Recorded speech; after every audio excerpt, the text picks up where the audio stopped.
Som.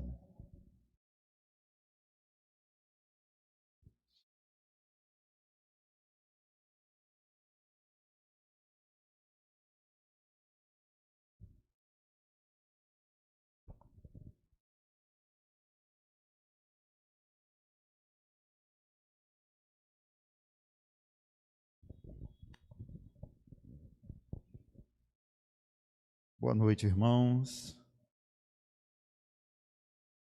Louvado seja o nome do Senhor. É bom estarmos na casa do Senhor para adorar e cultuar o nome do Senhor. Hoje nós vamos dar início ao culto fazendo uma leitura bíblica alternada no Salmo 24, do versículo 1 ao versículo 5. Salmo 24, do versículo 1 ao versículo 5. E diz assim a palavra do Senhor: Ao Senhor pertence a terra e tudo que nela se contém, o mundo e o que nele habitam, e os que nele habitam.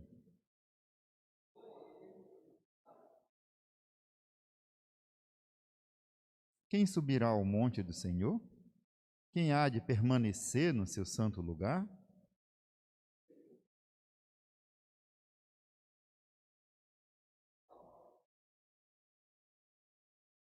Todos. Este obterá do Senhor a bênção e a justiça de Deus na sua salvação. Amém, irmãos? Vamos orar ao Senhor.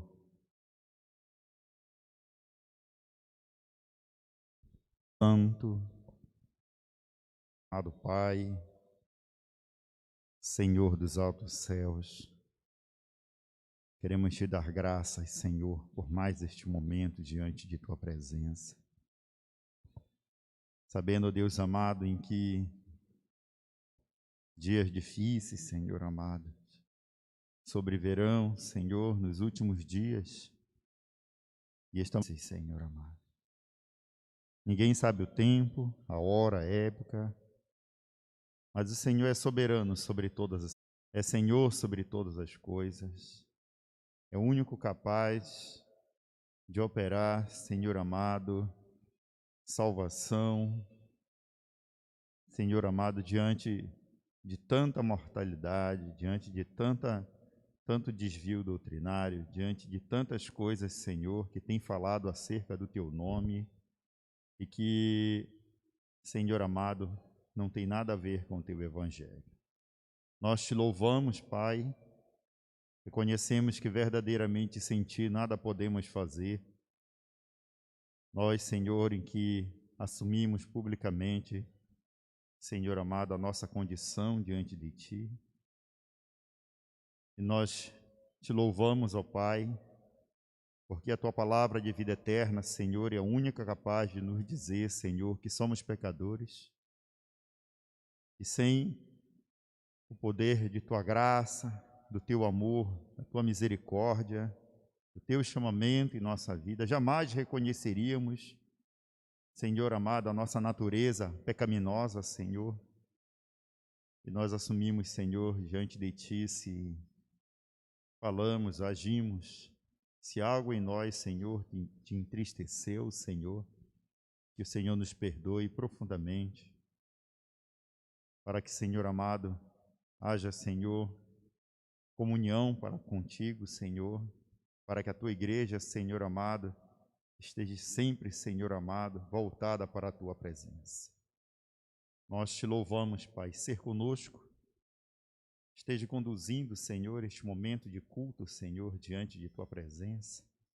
Opera, Senhor, para que, Senhor amado, possamos, ó Deus, a cada momento, não apenas em nossos lares, mas na tua casa, escutando a tua palavra, Senhor, compreender, Senhor, a tua palavra de vida eterna, pelo teu Santo Espírito, Senhor, para que nos venha, Senhor, a cada vez mais aperfeiçoar em nossas mentes a tua vontade, o teu reto querer. A palavra, Senhor amado, é eterna. Os céus e a terra passarão, mas a tua palavra não passará, Senhor.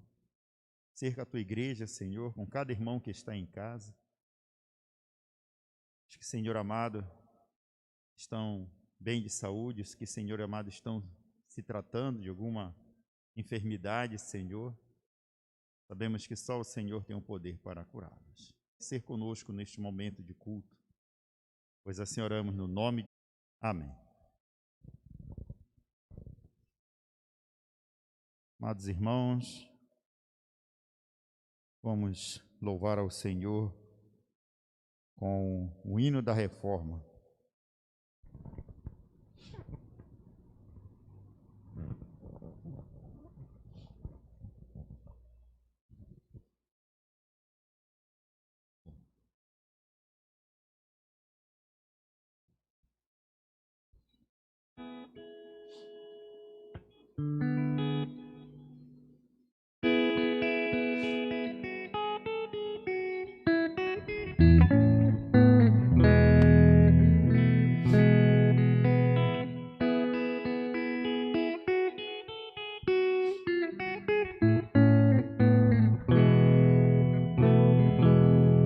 Só na Bíblia confiar, nela o seu querer buscar. Podem tradições ruins, só a verdade vai seguir. Só por fé eu viverei, pelos méritos do Rei. Eu só conto com Jesus, que morreu por mim na cruz. Só a Deus a glória dar. Sua igreja me remiu e adorou, libertou-nos e nos guarda em chegar ao lar. Só a Deus a glória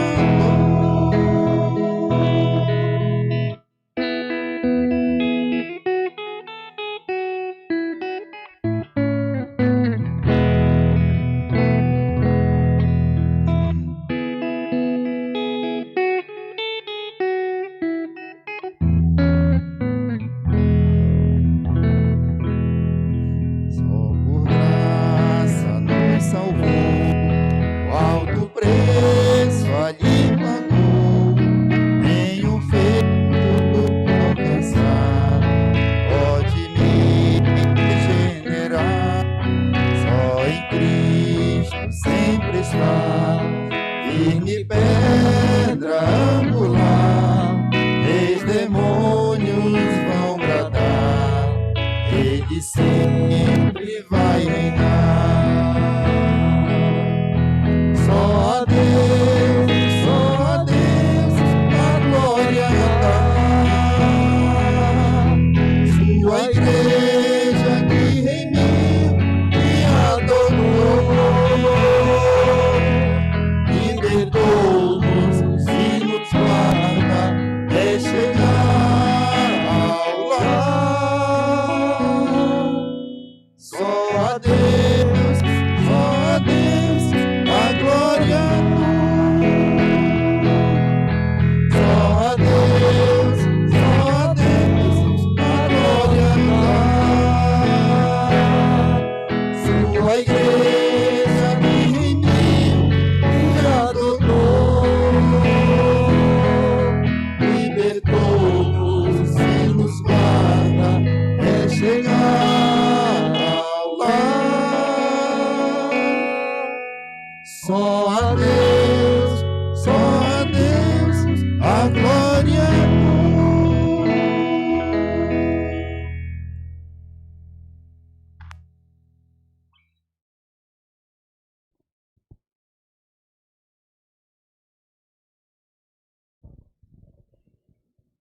Amados irmãos, vamos estar fazendo uma leitura bíblica em 1 Pedro,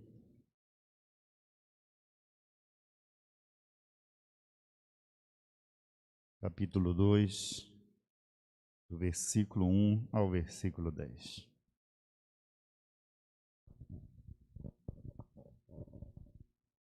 Uma leitura bíblica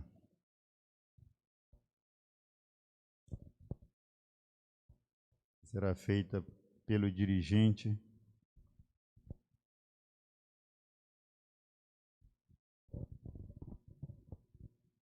e diz assim a palavra do Senhor.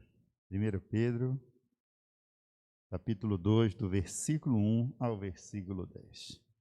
Despojando-se, portanto, de toda maldade e dolo, de hipocrisia e inveja, e de toda sorte de maledicência, desejai ardentemente, como criança recém-nascida, genuíno leite espiritual, para que, por ele, vos seja dado crescimento para a salvação.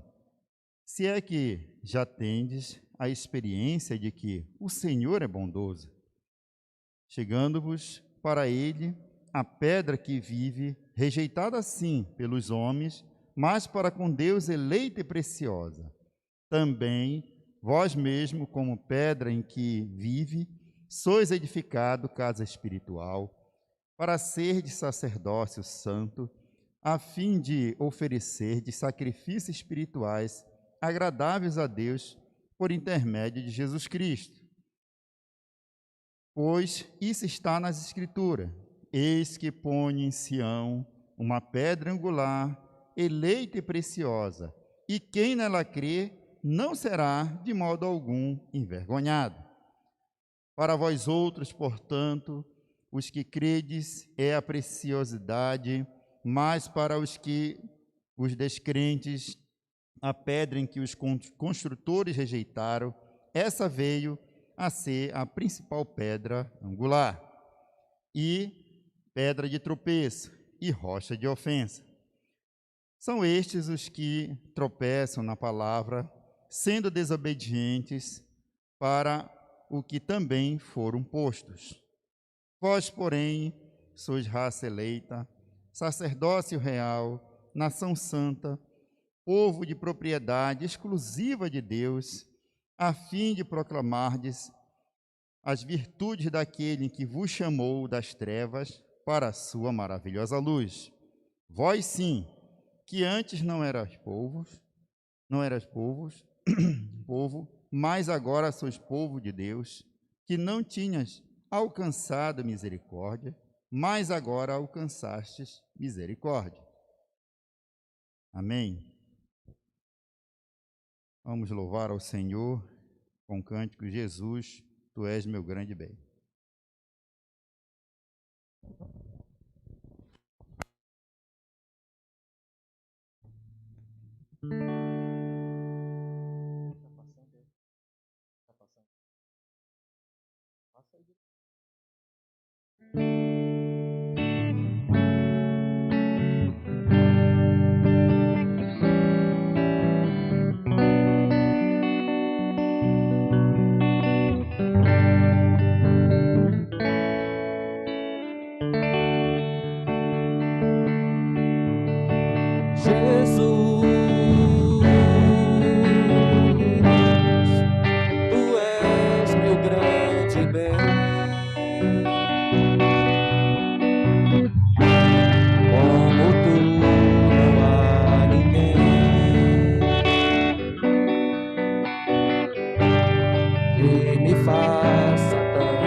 Minha alma sabe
Vamos para pedindo a preciosa graça do Espírito de Deus para a acolhida da palavra de Cristo na pregação.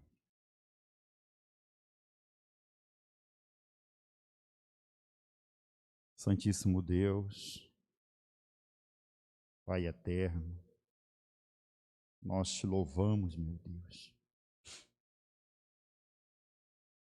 pela tua palavra, Senhor de vida eterna, pela tua palavra, Senhor, tu criaste todas as coisas, Senhor. Pela tua palavra, Senhor, tu deu vida a muitas coisas, Senhor. Tudo que existe, Senhor, fora criada pelo Senhor. Todos os seres, Senhor, foram criados por ti, animais, campos. Ó Deus Santo, há uma infinitude de coisas em que sequer conhecemos em que o Senhor criou. Nós te louvamos, ó Pai, porque, Senhor amado, o teu amor, a tua graça, infinda, Senhor, operou em nossos corações, fazendo-nos reconhecer, Senhor, em que somente por meio de Cristo, seu único Filho, Senhor, podemos encontrar vida, podemos encontrar salvação, Senhor. Nós te louvamos pela tua palavra de vida eterna, o teu amor, Senhor, e tudo que o Senhor tem feito e tem operado em nossos corações. Ó Pai bendito, nós te louvamos, ó Pai, porque é fruto de tua graça, do teu amor, é obra, Senhor, dos altos céus para com a nossa vida, Senhor. Nós te louvamos, ó Pai, ser conosco, ser com teu servo, Senhor, em que o Senhor tem falado em seu coração, tem conduzido a sua vida, Senhor, tem operado, Senhor, para que, Senhor amado, Ele fale aquilo que apraz em teu coração, aquilo, Senhor amado, em que o Senhor tem trazido para a sua igreja, em momentos difíceis, Senhor, mas aprove o Senhor, em que Ele, Senhor amado, falasse aquilo, Senhor amado, em que o Senhor tem nos trazido como palavra de vida eterna. Nós te louvamos, Pai querido. Ser com Ele, Senhor, dirijo, Senhor, segundo o teu reto querer, porque sabemos, ó Pai, em que não é uma tarefa, Senhor, para qualquer pessoa, para aqueles em que o Senhor o chamou. O Senhor, assim, que assim o fizesse. Nós te louvamos, ó Pai, ser com teu servo nesta noite, para que ele fale, Senhor, aquilo, Senhor, em que tu queres para a nossa vida. Nós te louvamos e te bendizemos por todas essas coisas, Pai, porque tu és santo, santo, santo é o Senhor. E assim oramos no nome de Jesus. Amém.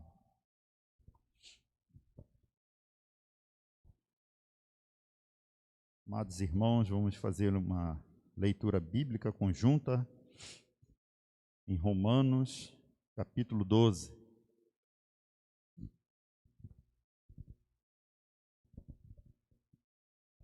Do versículo 1 ao versículo 8. Romanos, capítulo 12, do versículo 1 ao versículo 8.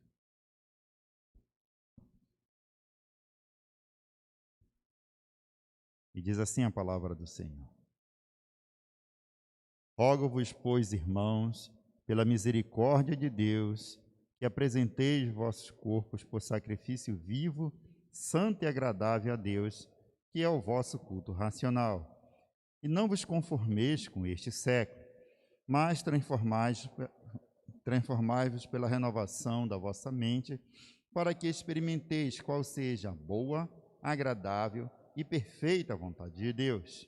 Porque pela graça em que me foi dada, digo a cada um dentre vós em que não pense de si mesmo além do que convém, antes pense com moderação, segundo a medida da fé em que Deus repartiu a cada um. Porque assim como num só corpo temos muitos membros, mas nem todos os membros têm a mesma função, assim também nós, conquanto muitos, somos um corpo em Cristo e membros uns dos outros.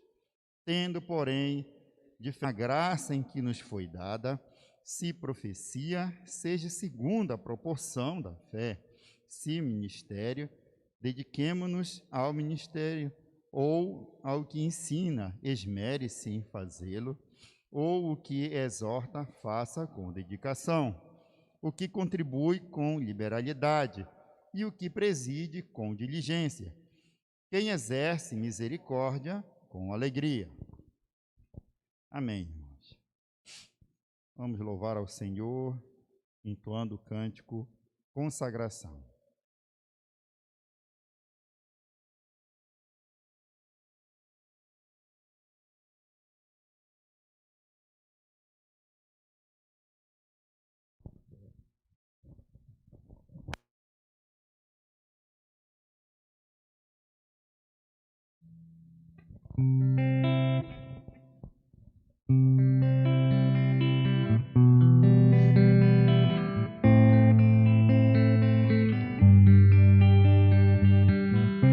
Seja o meu canto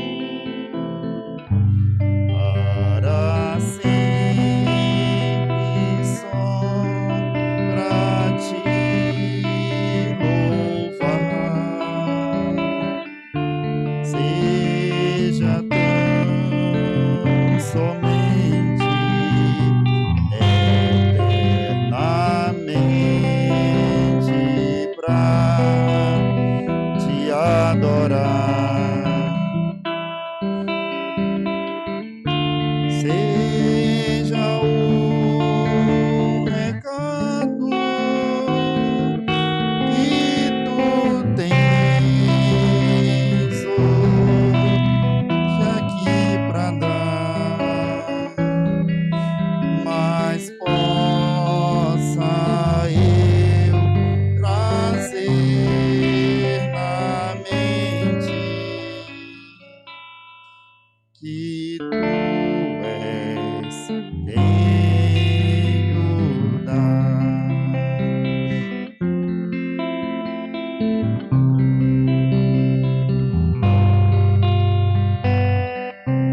Seja minha vida padrão naquilo que eu falar, no procedimento,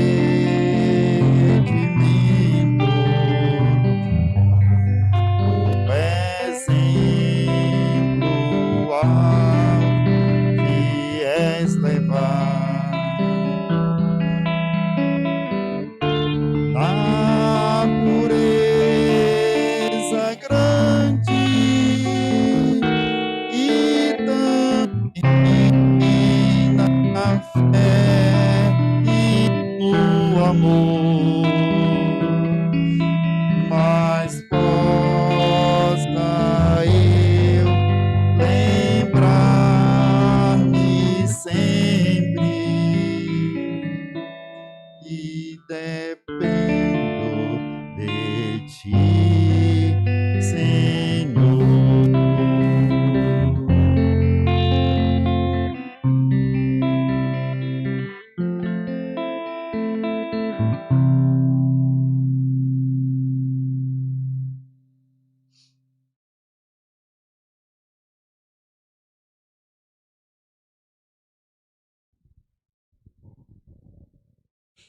Amados irmãos, tanto os que estão aqui na direção do culto, quanto os que estão em casa, vamos estar atentos às exposições bíblicas sobre a Carta da Liberdade Cristã, em Gálatas 6, de 6 a 10, e estar atento a tudo quanto o Senhor tem falado no coração do seu servo para as nossas vidas nesta noite.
Alô, som.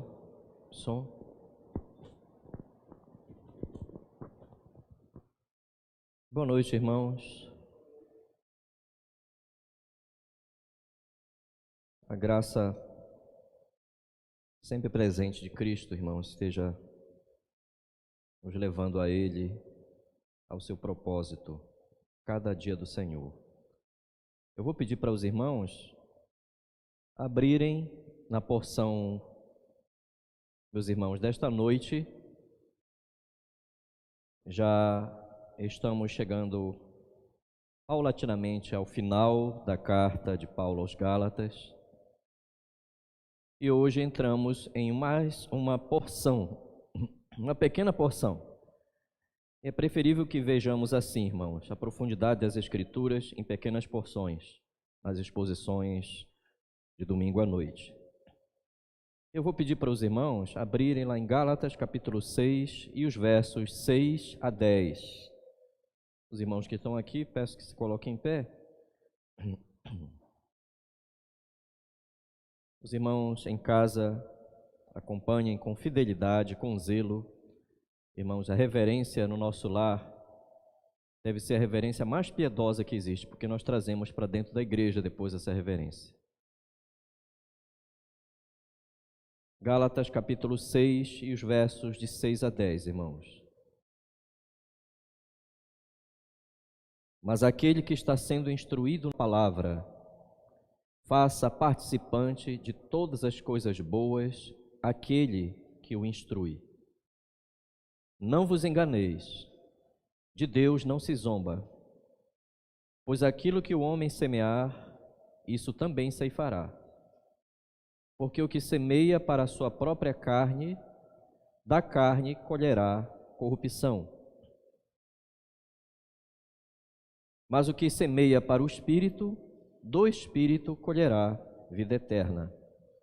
E não nos cansemos de fazer o bem, porque a seu tempo ceifaremos, se não desfalecermos. Por isso, enquanto tivermos oportunidade, façamos o bem a todos, mas principalmente aos da família da fé. Irmãos, vamos orar mais uma vez ao Senhor.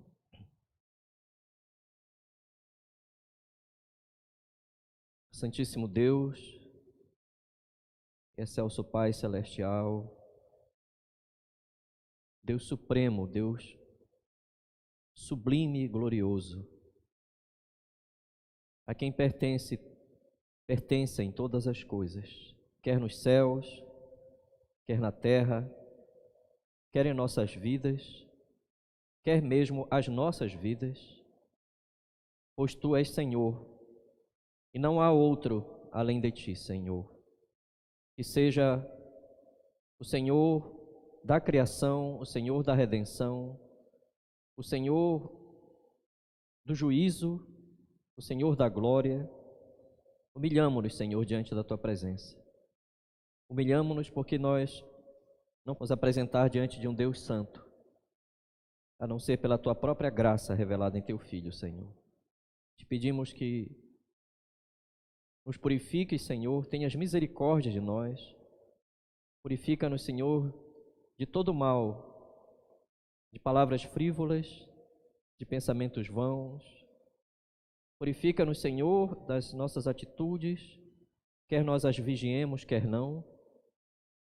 Porque, Senhor, a Tua palavra nos diz, não saia da vossa boca nenhuma palavra torpe. A Tua palavra nos diz, não saia dos vossos lábios nenhuma palavra arrogante, porque o Senhor pesa os espíritos. Sustenta-nos na Tua presença, Senhor. Abençoa-nos que nós, embora sejamos humilhados pela palavra, que a Tua graça, Senhor, esteja sempre operando em nossos corações, Senhor.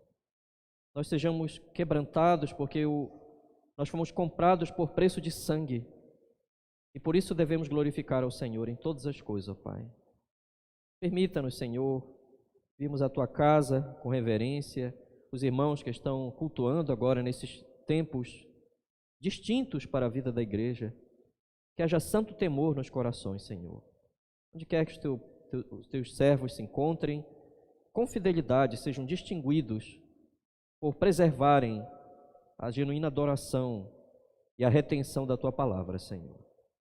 Purifica-nos do mal, do engano, do pecado e abençoa-nos, Senhor, conduzindo-nos à Tua verdade pelo Teu Espírito, pois o Senhor Jesus nos fala na Tua palavra que o Teu Santo Espírito nos conduziria a toda a verdade, Senhor. Conduze-nos e abençoa-nos em o nome santo de Jesus. Amém, Senhor. Meus irmãos, a série de exortações práticas do apóstolo Paulo, no capítulo 6, termina no verso 10, irmãos. Então, Paulo está a nos oferecer as perspectivas da direção do Espírito Santo na vida da igreja, uma vez que ele havia falado sobre as obras da carne e o fruto do Espírito, e agora ele faz aplicações práticas. Nós vimos primeiros versos de 1 a 5, nas últimas exposições, que nós devemos considerar a nossa vida, a nossa cooperação com a vida espiritual dos irmãos na igreja, sempre em um contrabalanço, né? Uma correta visão da responsabilidade individual que nós temos por nosso próprio fardo. Então, meus irmãos, essas duas perspectivas na vida espiritual prática da igreja não podem ser equilibradas pela carne. A nossa natureza carnal não fará isso. É isso que Paulo está dizendo aqui. Nós sempre seremos tentados a cooperar com outros irmãos na igreja, com a vida espiritual de algum irmão, mais atentando para a fraqueza daquele irmão do que para a nossa própria responsabilidade pessoal. É essa a grande tendência aqui. Então o apóstolo Paulo diz que há uma vanglória escondida em nós. Uma vanglória escondida em nós, na nossa natureza carnal, em relação às fraquezas alheias, a fraqueza dos outros irmãos. E a menos que o Espírito Santo esteja nos dirigindo, nós jamais pensamos no nosso próprio caso. Nós jamais pensamos em nós mesmos. Nós teremos de responder, que nós temos que responder a Deus diretamente, independentemente do que os outros fazem ou deixam de fazer. É por isso que nós, meus irmãos, vimos durante a última exposição que a correta perspectiva a nosso respeito retira essa vanglória em relação às fraquezas dos demais irmãos. Então nós vimos isso, lembrar os irmãos que nós vimos na última exposição, os versos 3 a 5. Porque se alguém julga ser alguma coisa não sendo nada, a si mesmo se engana. Mas prove cada um o seu labor e então terá motivo de gloriar-se unicamente em si e não em outro, porque cada um levará o seu próprio fardo. Os irmãos, e se atentarmos bem para o tipo de exortação prática do apóstolo Paulo, é uma exortação à consciência. Então Paulo está golpeando a nossa consciência aqui. Apenas o Espírito Santo, pela palavra, pode despertar a nossa consciência em relação à nossa própria condição, a ponto de nós nos tornarmos, como pessoas que são responsáveis diante de Deus, pessoas mais dóceis, mais humildes, pessoas que devem entender, que devem responder diante de Deus, haverá um de responder diante de Deus por nós mesmos. Meus irmãos, então vejam quão práticos são esses elementos. Esses elementos definem muitos problemas na vida prática da igreja. Mas agora, Paulo, porém, nos conduz a um tema prático que requer profunda piedade pessoal. E eu diria que esse tema é tão profundo, meus irmãos, tão pouco tocado hoje na vida das igrejas, essa questão agora colocada por Paulo, que até mesmo no mais recôndito de nossos corações, essa questão deve ser piedosa. A questão é, como devemos ser piedosos e fiéis no sustento do ministério bíblico na igreja? O sustento do trabalho ministerial na igreja. E Paulo não fala apenas em servir a esse ministério assim, mas, meus irmãos, na piedade que se serve e que se tem em mente quanto a essas coisas que pertencem a Deus. Então, Paulo trabalhará em conjunto com o que até aqui ele vem colocando, meus irmãos, nessas aplicações práticas. O que significa isto numa pessoa que está sendo dirigida pelo Espírito Santo, como ele havia colocado, né? E ele vai novamente lembrar aqui nos versos, meus irmãos, no verso 8, né? O que semeia, porque o que semeia para a sua própria carne, da carne colherá corrupção, mas o que semeia para o Espírito, do Espírito colherá a vida eterna. Então, meus irmãos, esse assunto aqui começa na forma prática do apóstolo Paulo, vamos para o verso 6. Paulo dá-nos uma visão espiritual e bíblica do ministério pastoral, o ministério bíblico da igreja. Então, o que Paulo faz inicialmente aqui? Para uma igreja que estava prejudicada, não sendo dirigida pelo Espírito, mas pela tendência a desviar-se, o apóstolo Paulo não entrou no assunto como se esse assunto não fosse conhecido da igreja dos Gálatas. Na igreja dos Gálatas tinham pastores, eles tinham ministros do evangelho, mas agora a igreja está sendo acossada por falsos ensinos e a perspectiva da santidade em várias coisas, como Paulo havia falado no início do capítulo 6, o comportamento em relação às fraquezas dos irmãos. Agora Paulo leva para a questão da piedade quanto, meus irmãos, a sustentar o ministério da igreja. E ele diz: estas questões devem ser conduzidas sob a direção do Espírito Santo e não pela nossa natureza carnal. Então, o que Paulo faz, meus irmãos? Vejam, capítulo 6, verso 6. Paulo, na realidade, usa um princípio muito conhecido do Novo Testamento. Ele volta a esse princípio aqui no verso 6. Qual o princípio do Novo Testamento? Muito conhecido, ensinado por nosso Senhor e Salvador Jesus Cristo. Digno é o obreiro do seu salário. Vamos para Lucas, capítulo 10, irmãos. Por favor, abram ali. Lucas, capítulo 10. Nós temos também esse texto em Mateus 10, verso 10. Mas eu quero dar como exemplo Lucas, capítulo 10, verso 7.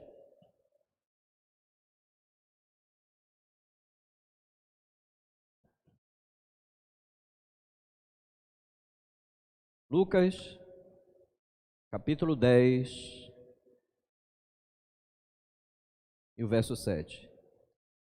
Permanecei na mesma casa, comendo e bebendo do que eles tiverem, porque digno é o trabalhador do seu salário. Não andeis a mudar de casa em casa. Então, meus irmãos, esse texto foi usado pela igreja primitiva com relação aos seus ministros, porque o Senhor Jesus estava no capítulo 10 de Lucas e no capítulo 10 de Mateus ensinando sobre a missão dos ministros, a pregação do Evangelho. E, meus irmãos, nós lemos o apóstolo Paulo em outro lugar, parafraseando esse mesmo ensino, em 1 Coríntios, capítulo 9, verso 14. Primeira carta de Paulo aos Coríntios, no capítulo 9, verso 14, onde ele parafraseia, ou seja, ele usa a mesma ideia, o ensino do Senhor Jesus, só que de uma forma mais livre. Então ele diz, no verso 14, assim ordenou também o Senhor Jesus Cristo, né, aos que pregam o Evangelho, que vivam do Evangelho. Mas qual é a diferença entre esses outros textos, irmãos, que eu acabei de citar aqui, né? Lucas 10, verso 7, Mateus 10, 10, 1 Coríntios 9, 14. Meus irmãos, a diferença aqui é que esses outros textos, meus irmãos, eles afirmam meus irmãos, o direito do ministério bíblico na igreja. Eles afirmam este direito. Mas em Gálatas capítulo 6, verso 6, Paulo se concentra na responsabilidade daqueles que estão na igreja. Então ele oferece uma visão bíblica para entenderem e voltarem a este assunto aqui, meus irmãos. Aqueles que recebem instrução para manter financeiramente, meus irmãos, este ministério. Então, por isso, a primeira coisa que Paulo faz, basicamente, irmãos, é voltar ao ensino bíblico. Paulo volta aos princípios bíblicos. É uma igreja que está desviada da palavra, é evidente que o ministério da igreja vai ser automaticamente afetado. Vai ser automaticamente corrompido, meus irmãos. É uma incidência. Por isso, Paulo volta para os princípios básicos da doutrina. Vejam, a primeira coisa que Paulo... Eu quero fazer isso aqui, irmãos, analisar Gálatas capítulo 6, verso 6, em termos das palavras, que são muito precisas no uso do apóstolo Paulo aqui. Vejam, para ministrar aqui a seriedade do ministério da palavra na igreja, por exemplo, Paulo utiliza os dois conceitos da palavra, um duplo conceito da palavra instruir aqui, vejam. Mas aquele que está sendo instruído na palavra, faça participante de todas as coisas boas aquele que o instrui. A palavra grega usada por Paulo aqui, para instruir, é katerreo. Katerreo significa aqui, meus irmãos, a instrução e oferece uma visão de instrução. Dois lados são necessários aqui, meus irmãos. A igreja entende a seriedade do ministério nesses dois sentidos, meus irmãos. Aquele que está sendo instruído na palavra e aquele que o instrui. Então, está se vendo aqui, meus irmãos, a seriedade do ofício e o que uma pessoa está recebendo e por que ela está recebendo aquela instrução. Vamos tentar entender isso, meus irmãos. Essencialmente, no Novo Testamento, os ministros da palavra devem dedicar-se a dois princípios chaves que corroboram todo o seu ministério, que é a dedicação à oração e à palavra. Eu quero lembrar os irmãos, meus irmãos, vejam, por favor, Atos capítulo 6, verso 2 e 4. Esse ensino foi imediatamente entendido pelos apóstolos quando eles estavam sendo forçados pelas circunstâncias e a igreja estava crescendo rapidamente. Então, Atos capítulo 6, versos de 1 a 4 dizem assim, irmãos: Ora, naqueles dias, multiplicando-se o número dos discípulos, houve murmuração dos helenistas contra os hebreus, porque as viúvas deles estavam sendo esquecidas na distribuição diária. Então, os 12 convocaram a comunidade dos discípulos e disseram: Não é razoável que abandonemos a palavra de Deus para servir às mesas. Mas, irmãos, escolhei dentre vós 7 homens de boa reputação, cheios do Espírito Santo e de sabedoria, aos quais encarregaremos deste serviço.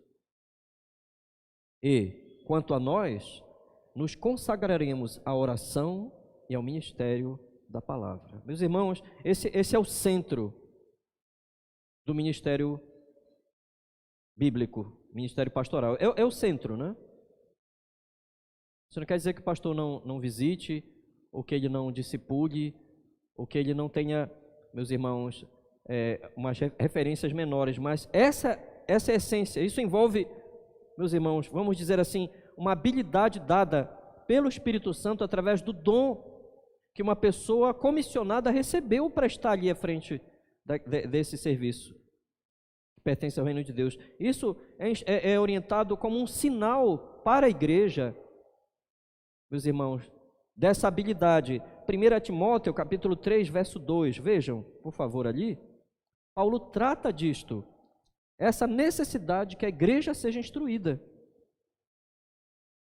Então, para tal, o apóstolo Paulo determina na igreja de Éfeso como os pastores devem ser selecionados. 1 de Pedro, capítulo 3, verso 2, nós lemos: é necessário, portanto, que o bispo seja irrepreensível, esposo de uma só mulher, temperante, sóbrio, modesto, hospitaleiro e apto para ensinar.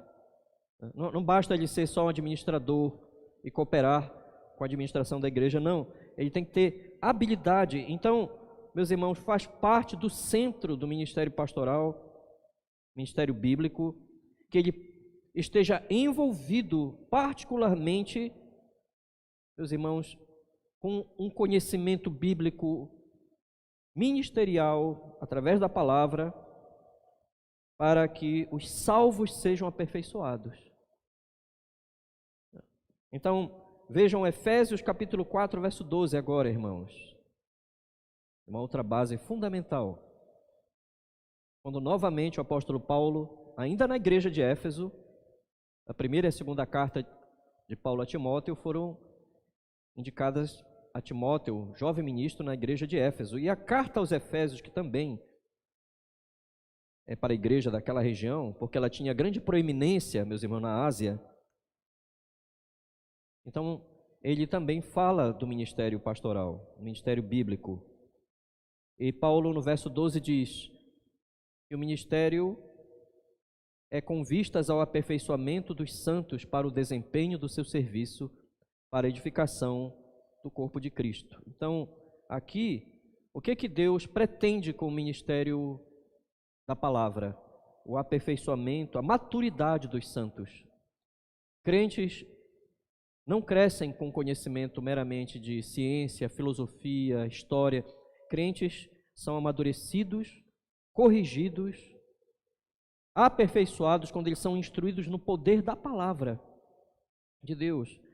Então, é exatamente este o sentido aqui. Voltemos ali em Gálatas, capítulo 6, irmãos. É este o sentido aqui da expressão instruído. O crente está sendo aperfeiçoado, ele está sendo amadurecido. Deus está tratando, meus irmãos, por meio da sã doutrina, com a mente e o coração do crente. E este crente, diz Paulo na carta aos Gálatas, deve ter uma percepção distinta, inteiramente distinta disto na sua vida. Meus irmãos, há uma determinação divina para que a igreja seja instruída, e há uma determinação divina em quem deve instruí-la. Então, vamos condensar tudo que foi dito até aqui. Todas estas realidades, irmãos, a santa palavra de Deus, o ministério da palavra na igreja como um dom do Espírito Santo, como vimos em Efésios 4, a necessidade dos salvos serem amadurecidos, aperfeiçoados espiritualmente, meus irmãos, todas estas coisas devem mudar as nossas perspectivas. Todas estas coisas devem mudar as nossas perspectivas quanto a questões financeiras em relação a isto. Sem isto, eu não temo em dizer que nós nos tornaremos mundanos. Na nossa avaliação da igreja, do reino de Deus, contribuições, cooperação, participação na necessidade do sustento da igreja, nós facilmente nos tornaremos mundanos. Nós vamos começar a pensar como o mundo pensa. Mas observem ainda, né, como nós estamos vendo palavras aqui, chaves nesse verso 6, o outro termo que Paulo usa aqui é o próprio termo palavra. Mas aquele que está sendo instruído na palavra significa basicamente que o ministério de um pastor significa na vida da igreja exatamente isto: instruir na palavra. A igreja não pode e não deve ser alimentada pelas perspectivas pessoais de um pastor, porque ele está fugindo ao seu ministério, ao que ele significa de acordo com o Novo Testamento. Ao contrário, A igreja é alimentada pela palavra. A igreja deve ser santificada pela palavra. A igreja deve ser corrigida para ela não agir como o mundo pela palavra. Ela deve ser aperfeiçoada pela palavra. Então o apóstolo Paulo, quando usa o termo palavra aqui, ele tem pelo menos duas acepções nesse termo, através deste termo. Ele quer falar tanto do evangelho, quanto de todo o conselho de Deus nas Escrituras. Tudo o que nas Escrituras está e que é a palavra de Deus. Então, a excelência do ministério pastoral é a exposição da palavra. Seja o Evangelho de Cristo, os irmãos que têm acompanhado os estudos do Catecismo de Heidelberg pela manhã, estão vendo a profundidade do significado do termo Evangelho. E ao mesmo tempo, meus irmãos, o ministério da palavra, ministério pastoral, deve gastar-se nisso, deve exaurir suas forças nisto, deve ter uma tal relação com isto,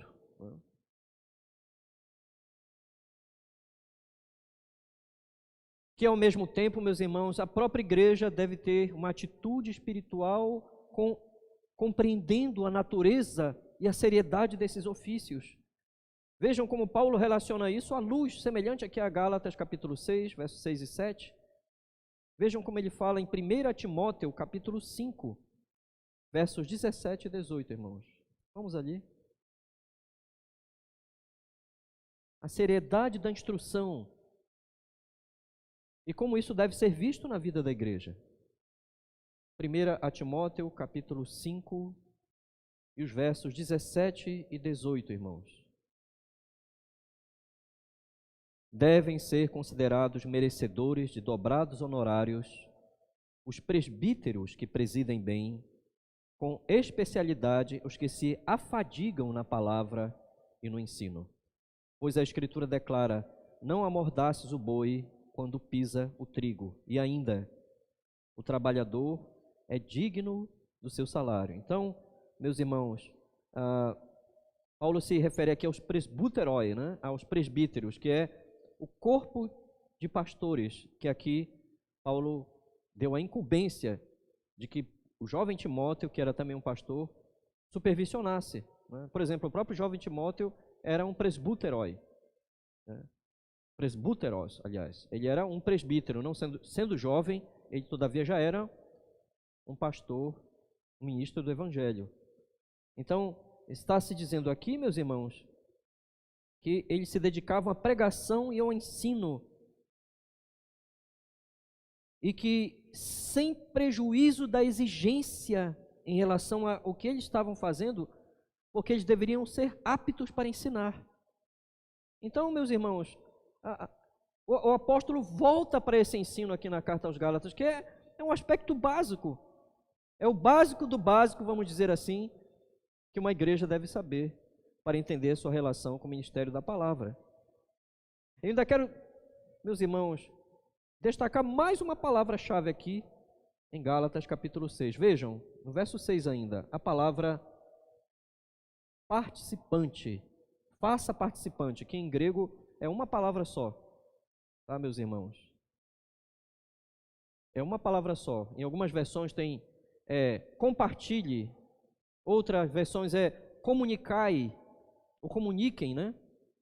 Aliás, todas as coisas boas aquele que o instrui. Bem, eu quero entender bem essa palavra, fazendo a seguinte questão: por que Paulo não usa os termos dizimar ou ofertar, como ele fez em outras cartas? Quando ele chamou a coleta aos santos na segunda carta de Paulo aos Coríntios. Por que ele não fala dizimar e ofertar? Mesmo porque dizimar e ofertar são expressões, meus irmãos, oriundas da teologia do Antigo Testamento, né? Em que os ministros viviam de ofertas e de dízimos. Então, meus irmãos, aqui Paulo não usa, ele usa todavia um termo que é diferente. Faça participante, na minha versão atualizada. Em algumas versões, comuniquem, outros, compartilhem. Meus irmãos, vejam, Paulo não usa essa palavra porque Paulo pretende usar uma palavra genérica que comunique graciosidade com as realidades do reino de Deus. Uma pessoa seja graciosa. As realidades do reino de Deus, por meio das quais esta pessoa foi salva. Ela foi chamada ao reino de Deus por graça. Deus a abençoou e sustentou, restaurou sua vida. Então, ela comunica àqueles que ministram ao seu aperfeiçoamento. E vejam que é uma palavra que Paulo utiliza especificamente para comunicar a ideia de graça, né? de uma atitude interna verdadeira da igreja. Ele não utiliza a palavra dizimar e nem ofertar. A prova do que eu quero dizer é que a própria palavra aqui, faça participante, o termo utilizado é koinoneito no grego, que vem da mesma palavra, deriva-se da mesma palavra koinonia, que é comunhão. Vejam, ou se quiserem também, koinonia, comunhão, significa ser parceiro com, parceiro em. Ou seja, a visão bíblica de manter o ministério da palavra precisa sempre ser um princípio de verdadeira espiritualidade. Infelizmente, meus irmãos, não dá para fazer uma tradução tão literal aqui, né, no verso 6. Senão eu não precisaria fazer toda essa exposição. Mas veja a profundidade das Escrituras. A visão bíblica que uma pessoa deve ter para cooperar financeiramente com a sua igreja precisa ser sempre um princípio de espiritualidade em nossos corações. Por que Paulo não usou a palavra dizimar ou ofertar, como ele faz em outras passagens? Porque Paulo está se referindo à direção do Espírito Santo. Ele não pretende dar uma visão apenas externa, porque a visão externa de dizimar e ofertar, os crentes gálatas já tinham. Isso se tornou um terrível mal para eles quando foram desviados para a questão do legalismo ou da libertinagem. E agora Paulo, então, nos ensina uma atitude correta nestas coisas santas de Deus, que pertencem a Deus, envolve uma atitude interna piedosa, meus irmãos. Mesmo as pessoas mais acostumadas no Novo Testamento com as palavras dízimos e ofertas, mesmo essas pessoas mais acostumadas pecaram horrivelmente no Novo Testamento, irmãos, assim como no Antigo Testamento. Eu vou dar um exemplo, o exemplo clássico do Novo Testamento. Atos capítulo 5. Vamos ali, irmãos. Atos, no capítulo 5, a tão conhecida história de Ananias e Safira.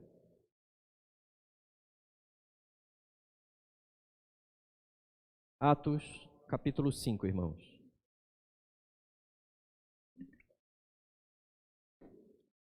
Entretanto, certo homem chamado Ananias, com sua mulher Safira, vendeu uma propriedade, mas em acordo com sua mulher reteve parte do preço e, levando o restante, depositou aos pés dos apóstolos.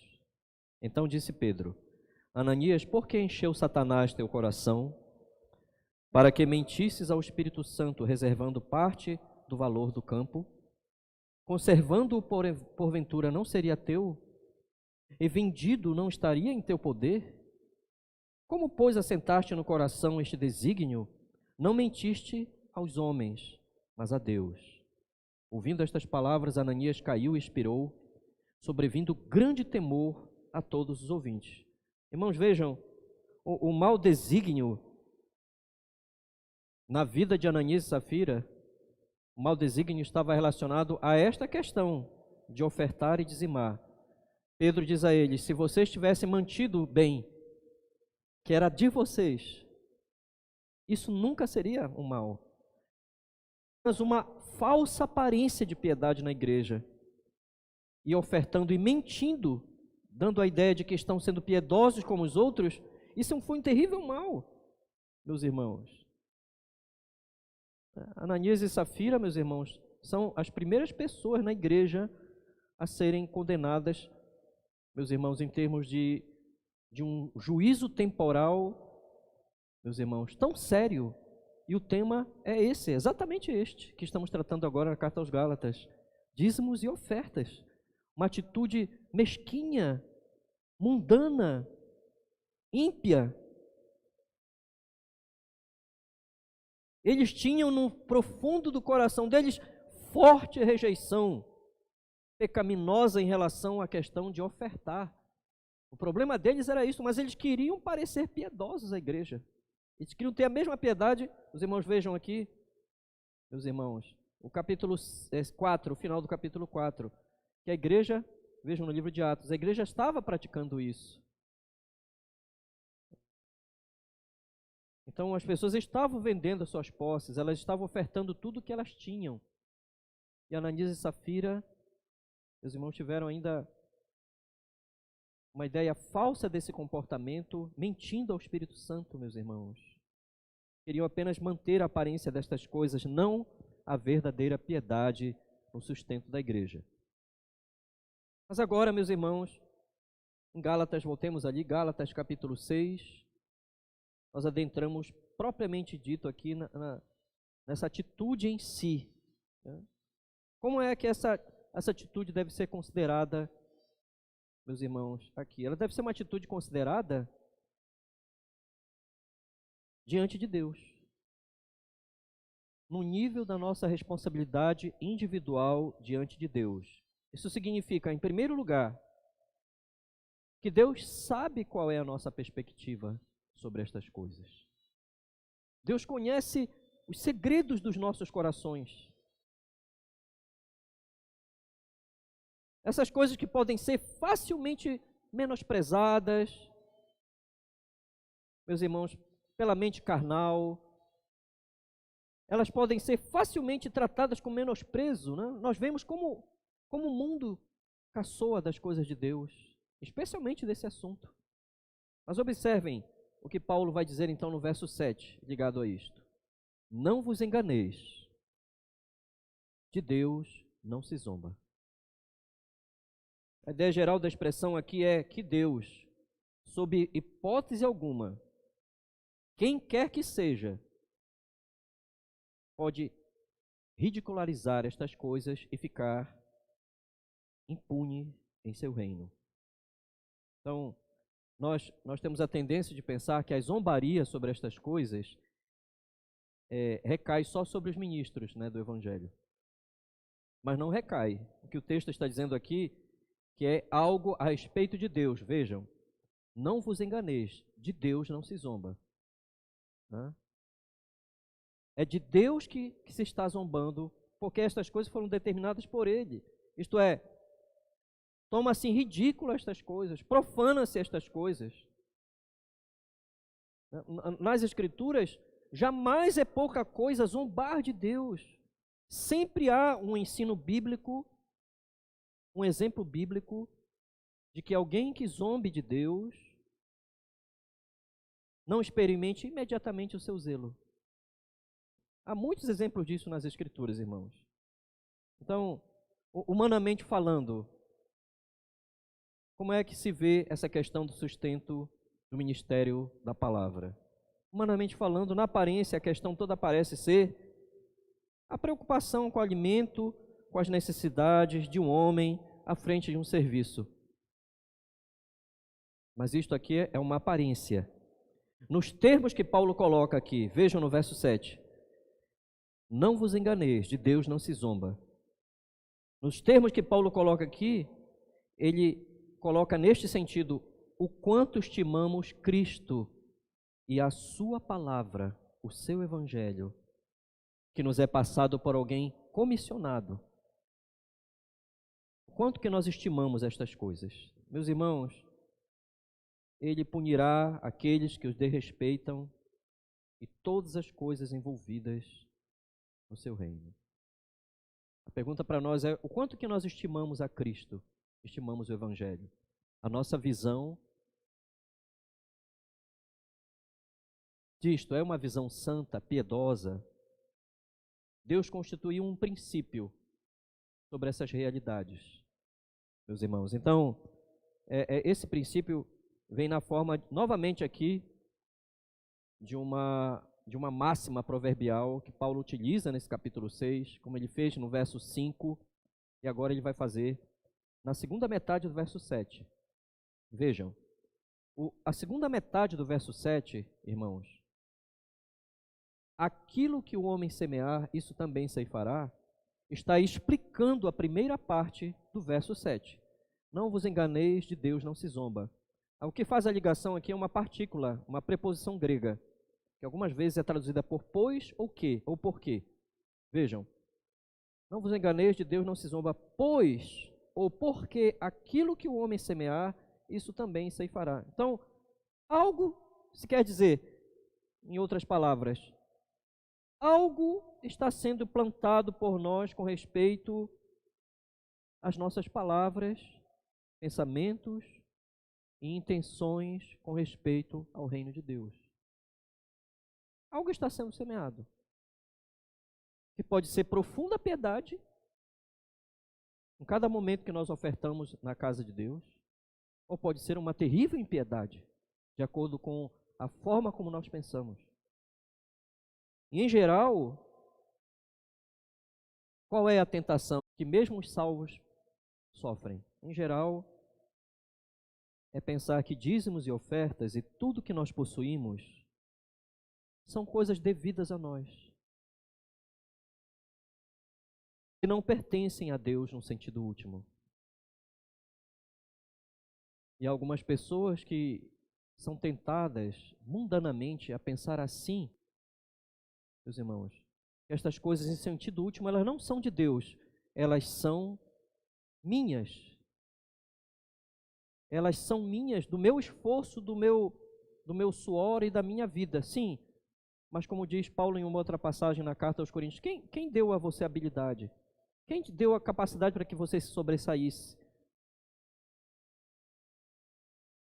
Quem lhe deu a oportunidade? Deus.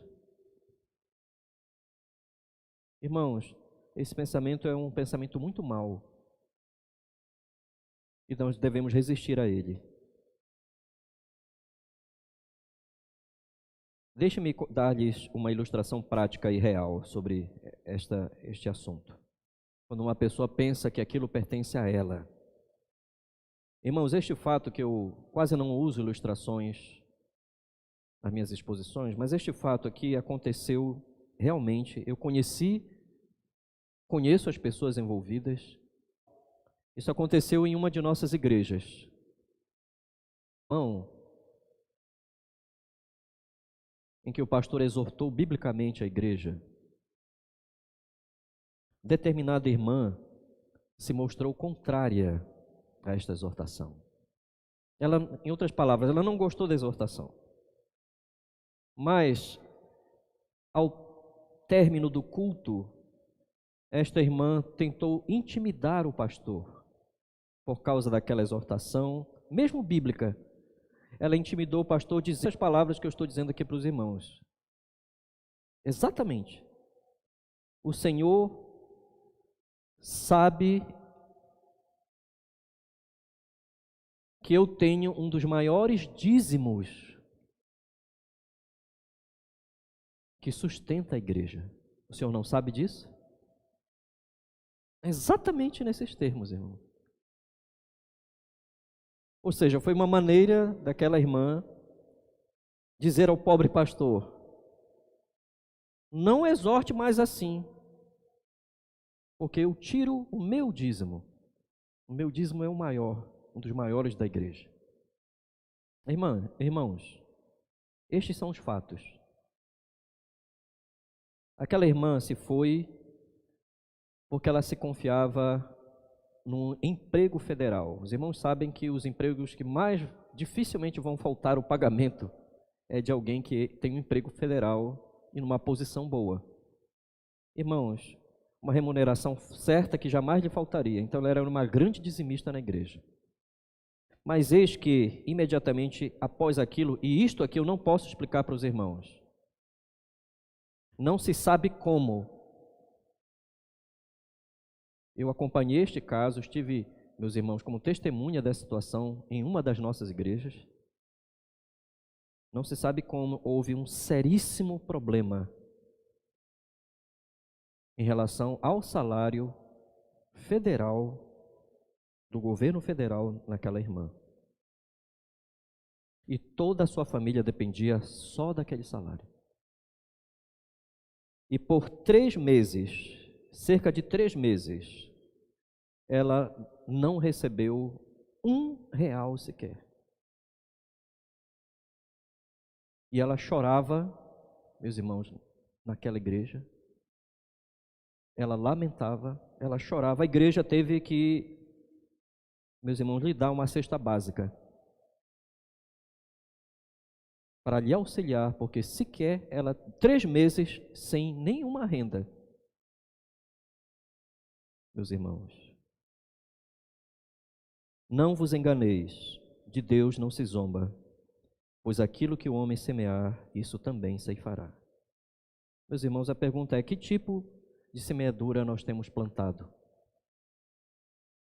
concernentes às coisas que pertencem ao reino de Deus? Como nós as tratamos? Nós estamos durante um tempo nesta vida, meus irmãos, e posse das coisas que nós temos, ou a posição que nós temos, nós vamos ter que dar conta a Deus um dia. Vamos lembrar aqui o verso 5 do capítulo 6, vejam. Porque cada um levará o seu próprio fardo. Então nós vamos ter que dar conta de Deus, a Deus, aliás, de tudo que Ele mesmo nos deu. Então, essas coisas deveriam estar servindo ao seu reino, para a sua glória, com santo amor, temor, humildade, quebrantamento, piedade. É essa a compreensão bíblica. Isso nos leva, irmãos, a algumas lições das mais básicas sobre este ensino. Eu vou hoje até o verso 7, irmãos, tá? Só até o verso 7 aqui. Não vou me estender mais. Mas vamos às lições, irmãos. A primeira grande lição aqui.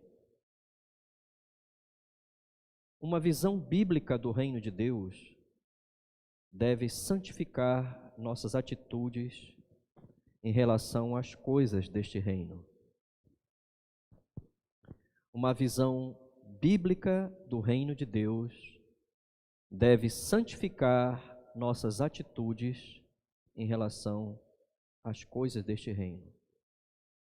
Meus irmãos, devido ao desvio dos crentes gálatas, Paulo tem de voltar a esses princípios que são básicos na área do sustento do ministério da palavra. Precisamente aquela igreja estava sendo deficiente no ensino, porque provavelmente, e isso sempre acontece quando uma igreja se desvia, ela se afasta da palavra. E Paulo tem que fazer voltar aos princípios mais básicos.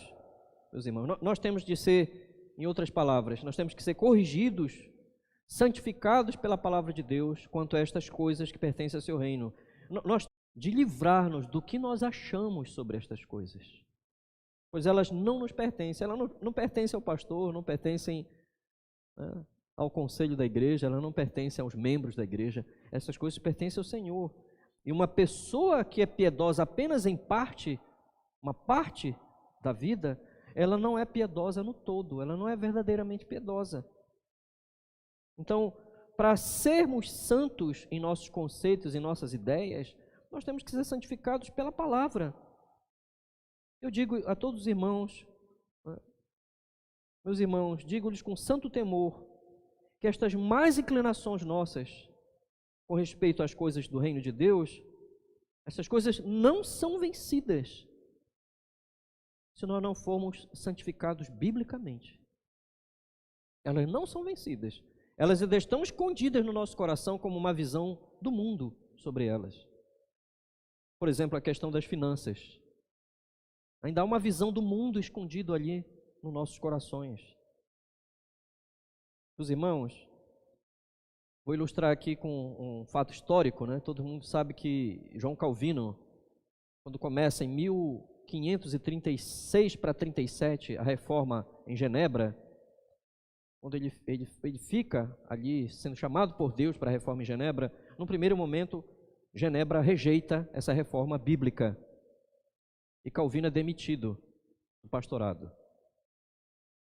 Calvino é demitido em 1538 e ele então se refugia com Martin Bucer, meus irmãos, em Estrasburgo.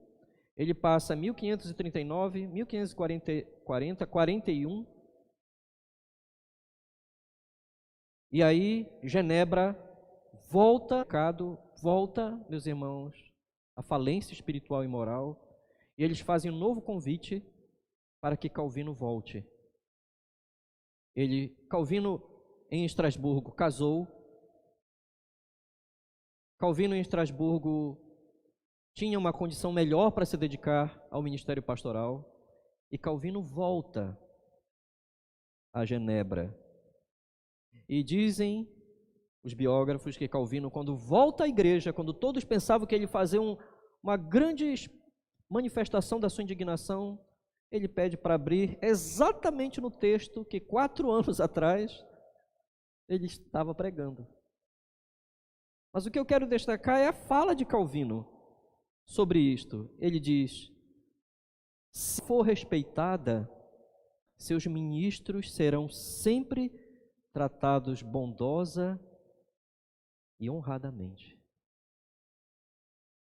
Se a palavra de Deus for respeitada, ele experimentou isso nos 2 ministérios que ele teve. Quando o ministério perdeu o respeito pela palavra, perdeu o respeito e a honra pelo seu pastor.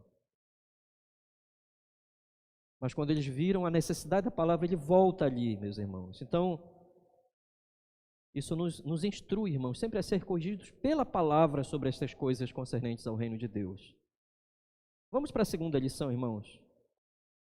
Eu quero extrair da primeira frase do verso 7 do capítulo 6. Não vos enganeis. A segunda lição é bem simples, irmãos. Falta de piedade é auto-engano. Falta de piedade é auto-engano. Não vos enganeis. De Deus não se zomba, pois aquilo que o homem semear, isso também ceifará. Homens podem enganar a si mesmos, mas Deus não pode ser enganado. Nós podemos até mesmo ser dizimistas. Mas a questão é, como é que nós participamos dos dízimos e ofertas? Nós temos a devida piedade? Somos piedosos? Você costuma orar, por exemplo, quando você participa do ato de participar do sustento da igreja? Você ora por isso? Nós podemos ser dizimistas, em termos gerais, até fiéis, mas nós podemos ter sentimentos, os piores sentimentos, em relação a estas coisas. Então o apóstolo Paulo está nos ensinando que o valor da verdadeira piedade deve anteceder o ato. O valor da piedade, o que está no próprio coração da pessoa. Eu esqueci de destacar uma nuance da palavra zombar, que eu expliquei para os irmãos, várias palavras, mas não expliquei aqui zombar, né? No verso 7. De Deus não se zomba. A palavra zombar aqui vem de um termo grego, no original, deriva-se da palavra nariz. Mas deriva-se da palavra nariz neste sentido, a pessoa que torce o nariz para alguém. É como nós fazemos, né? Sempre fazemos quando a gente não gosta de uma coisa, a gente torce o nariz, né? Vamos fazer, mas nós acabamos torcendo o nariz. Não quero muito isso para mim, não. Vou ter que fazer, mas não quero isso. É essa a ideia aqui. A questão é, vigiamos nossas atitudes em relação à santidade de Deus, nestas coisas que Ele requer, ou nós torcemos o nariz para Ele? Como se Ele não nos visse, como se Ele não percebesse. Meus irmãos, vamos para a terceira lição. Eu quero destacar aqui um elemento positivo na explicação. Vejam, na segunda parte do verso 7. Pois aquilo que o homem semear, isso também ceifará. Porque não é totalmente negativo aqui. É o que a pessoa semeia, como ela semeia. Então, a terceira lição seria esta. Semeie espiritualmente para a glória de Deus. Semeie espiritualmente. Paulo vai aprofundar essa ideia, que eu não expus esse texto hoje, verso 8. Vejam, por favor, nas suas Bíblias. Gálatas, capítulo 6, verso 8. Onde Paulo diz: porque o que semeia para a sua própria carne, da carne colherá corrupção, mas o que semeia para o Espírito, do Espírito, vida eterna. Paulo aprofunda ainda mais o que ele disse na segunda parte do verso 7, no verso 8, porque ele está fechando o raciocínio aqui deste assunto. Então, Paulo demonstrará as implicações reais de uma atitude em relação ao reino de Deus. Um tipo de pessoa vai semear para a sua própria natureza corrompida, ou seja, a sua natureza pecaminosa vai continuar tendo ingerência ali. Mas uma outra pessoa semeará para o Espírito Santo. Mas o verso 7, ele está explicando que esse não é um assunto neutro, sem uma relação com as coisas que estão constituindo a nossa vida. Nós estamos tendo sim uma posição em relação a elas. A questão é, qual é a nossa atitude? O que é que nós estamos semeando? Ou estamos sendo piedosos, tendo um santo temor e amor por Deus, ou nós estamos desfazendo destas coisas, ou debochando delas. Não há neutralidade, entendam bem, essa é a ideia aqui. O que uma pessoa semeia, ela vai colher. Não há imparcialidade também. Então, quando o Novo Testamento fala disto, essa é uma outra linguagem do apóstolo Paulo, em que ele ensina os gentios a participarem do reino de Deus, como a carta aos Coríntios, a carta aos Gálatas, a carta aos Filipenses, onde ele ensina os gentios que nunca souberam o que era ofertar e dizimar como judeus. Paulo então fala a eles de uma tal forma como um pastor que tem doutrina, mas começa a mostrar a graciosidade disto. Ele utiliza muito essa questão da colheita, do plantio e da colheita. Então eu quero citar talvez um dos textos que mais afete a nossa vida espiritual sobre isso, que é 2 aos Coríntios, capítulo 9, verso 10, irmãos. Vamos ali. 2 aos Coríntios, capítulo 9, verso 10. Muito semelhante ao que Paulo fala aqui em Gálatas, capítulo 6.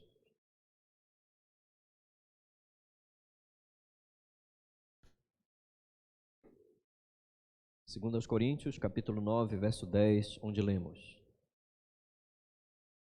em isto dou minha opinião.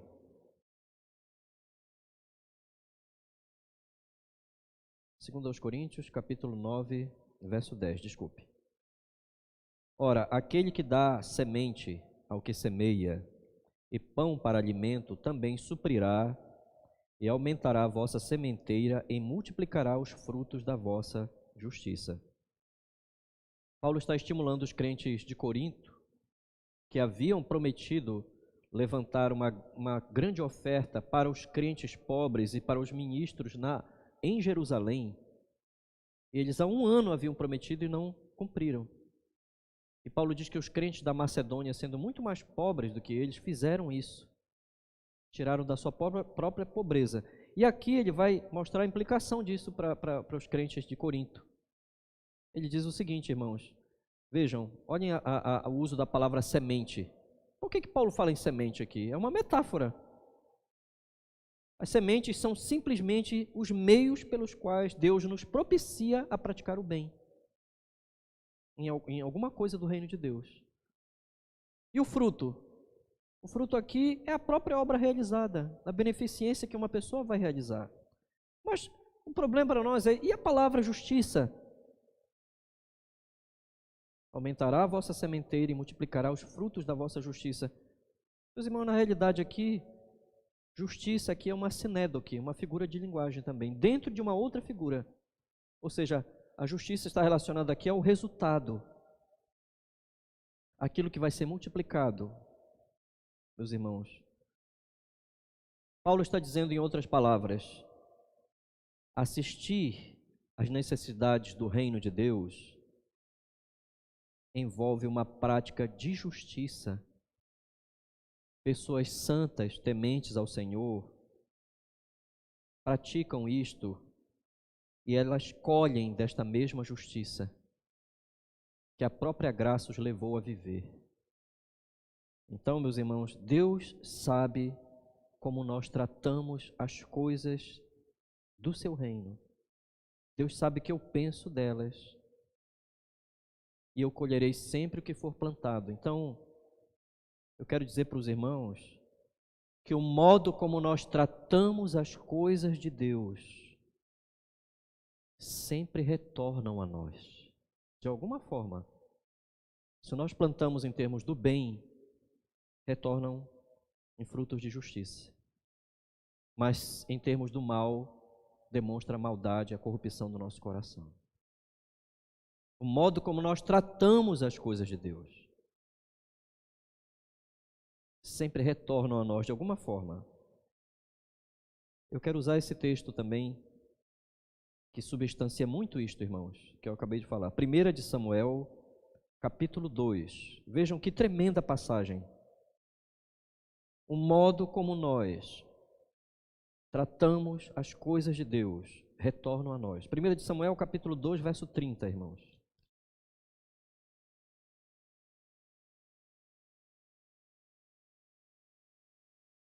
Primeira de Samuel, capítulo 2, verso 30, foi o anúncio do fim do sacerdócio na família do sacerdote Eli, que não foi um homem cuidadoso e piedoso com as coisas de Deus.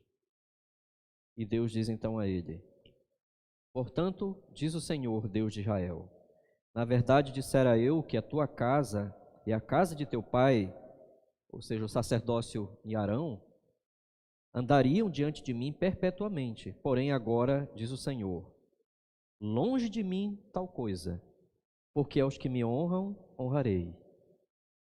Porém, os que me desprezam serão desmerecidos.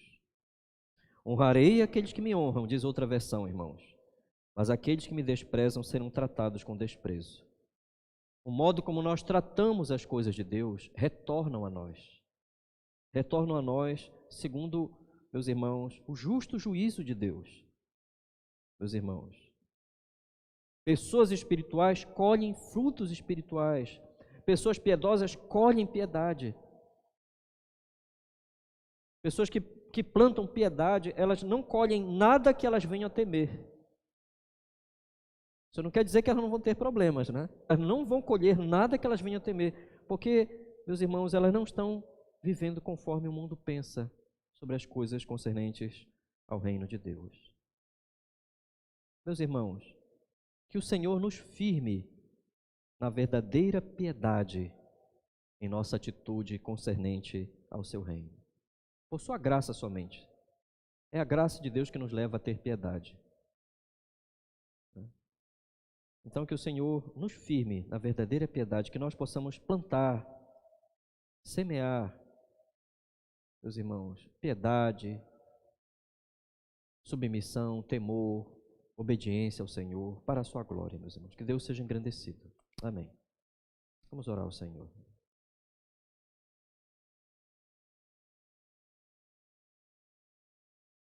Ó Senhor nosso Deus,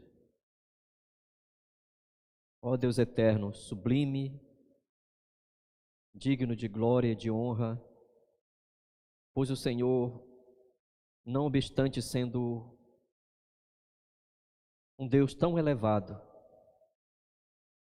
único em glória e majestade, ainda assim, Senhor, nos permites ter a vida ter os dons e ter, ó bom Pai eterno, as Tuas bênçãos para podermos servir a Tua glória e ao Teu reino, Senhor. Que Tu sejas engrandecido, Senhor. Que nós, por um quebrantamento e uma obra do Teu Espírito Santo em nossos corações, nós sejamos pessoas que temam a Ti, Senhor, sempre, ó Pai. O santo temor, Senhor. A Tua palavra nos diz: agrada-se o Senhor dos que o temem, dos que esperam na Sua misericórdia, Senhor. Nós, humildemente, Senhor, nos prostramos ante a Tua presença, clamando graça, Senhor, para que a verdadeira piedade opere em nossos corações, Senhor. Para que nós nunca menosprezemos as Tuas coisas, Senhor. Nunca as vejamos como o mundo a vê, como o mundo escarnece, como as pessoas profanam as coisas do Senhor, mas que nós estejamos diante do Senhor como pessoas que jamais zombam de Ti, Senhor, porque o Senhor jamais deixa-se ser zombado. O Senhor jamais deixa de visitar o escarnecedor, o zombador das coisas do Teu reino. Que estas coisas são santas, que elas sirvam a Tua glória, Senhor, nas nossas vidas. E que nós estejamos, Senhor, sempre pelo Teu Espírito, colhendo, plantando coisas espirituais, Senhor. Semeando santidade, semeando dependência do Senhor, semeando uma compreensão bíblica da nossa vida neste mundo, de tudo que temos e somos pertence a Ti, Senhor. E que o Senhor seja engrandecido em tudo que a Tua graça nos levar a participar do Teu reino, Senhor. Que o Senhor nos dê santa piedade, Senhor, porque Tu conheces os segredos dos nossos corações, Senhor. Derrama graça sobre o Teu povo, sustento sobre os Teus eleitos, e que neste dia, Senhor, a Tua palavra trate conosco, em nome de Jesus. Amém, Senhor.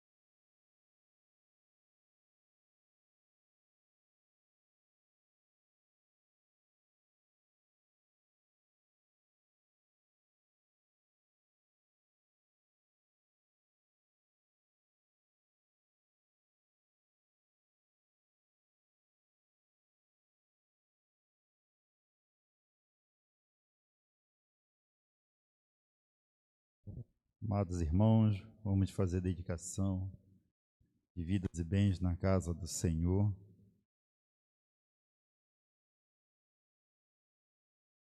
Vamos estar entoando o cântico Meu Povo. E aos irmãos que estão online, vocês sabem que este momento é um momento de muito cuidado ao estarmos em termos de distanciamento. Existe uma maneira em que nós já temos habitual na igreja, na conta bancária para fazer o depósito online, e que os irmãos façam segundo o desejo do seu coração para louvar ao Senhor com as suas vidas. Vamos louvar ao Senhor com o cântico Meu Povo.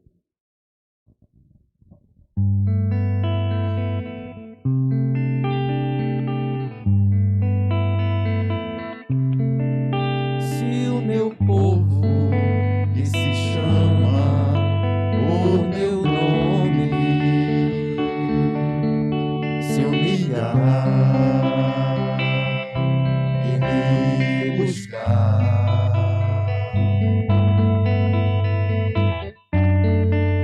e deixar o mau caminho, arrependido,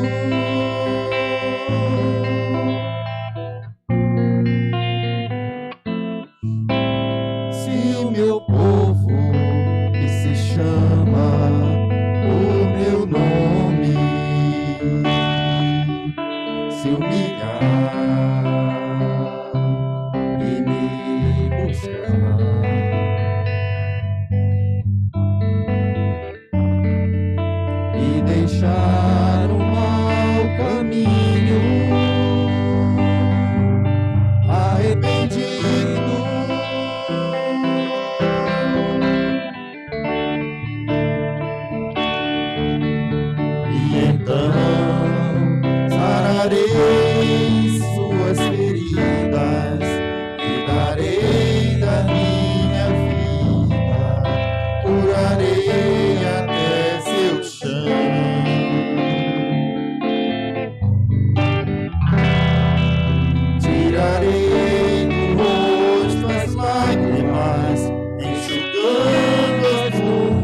consolo de quem sabe perdoar.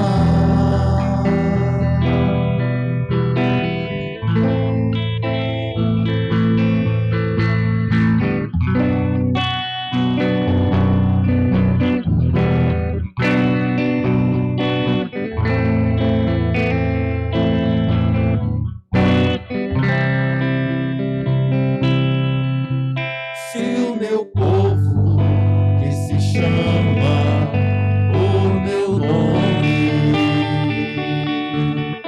se humilhar e me buscar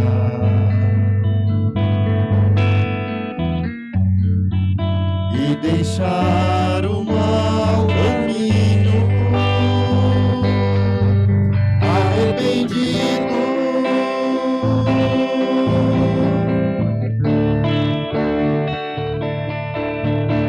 se meu povo que se chama o meu nome se humilhar e me buscar e deixar o mau caminho, arrependido,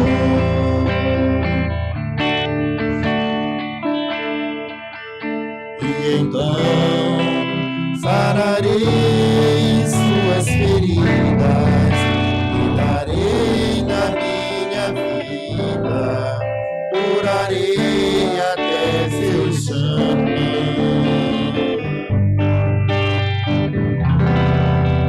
tirarei do rosto as lágrimas, enxugando-as no consolo de quem sabe perdoar.